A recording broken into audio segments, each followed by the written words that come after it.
NASA ప్రముఖ వ్యోమగాములు Sunitha Williams మరియు Barry Butch Wilmore 9 నెలల అంతరిక్షయాత్ర ముగించుకుని భూమికి తిరిగి వస్తున్నారు.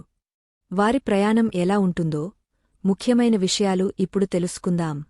అంతర్జాతీయ అంతరిక్ష కేంద్రం ఐఎస్ఎస్ నుంచి వీరిని తీసుకువచ్చే స్పేసెక్స్ డ్రాగన్ స్పేస్క్రాఫ్ట్ మార్చి 18న ఉదయం 10:35కు విడిపోతుంది. ఫ్లోరిడా తీర ప్రాంతంలోని సముద్రంలో మార్చి 19 తెల్లవారుజామున 3:27కు దిగనుంది. ఈ ప్రయాణం అంత సులభం కాదు.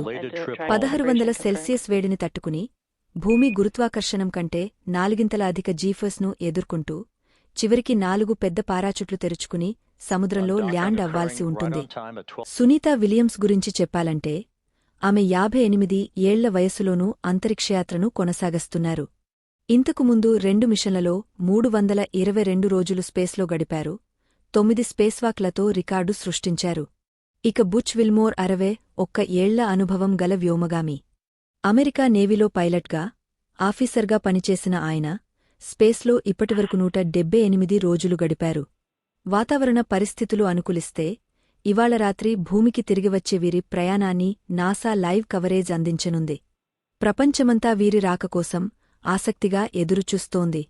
ఇలాంటి అద్భుతమైన అప్డేట్స్ కోసం మా ఛానల్ని ఫాలో అవ్వండి. లైక్, షేర్, సబ్స్క్రైబ్ చేయడం మర్చిపోవద్దు. జై హింద్.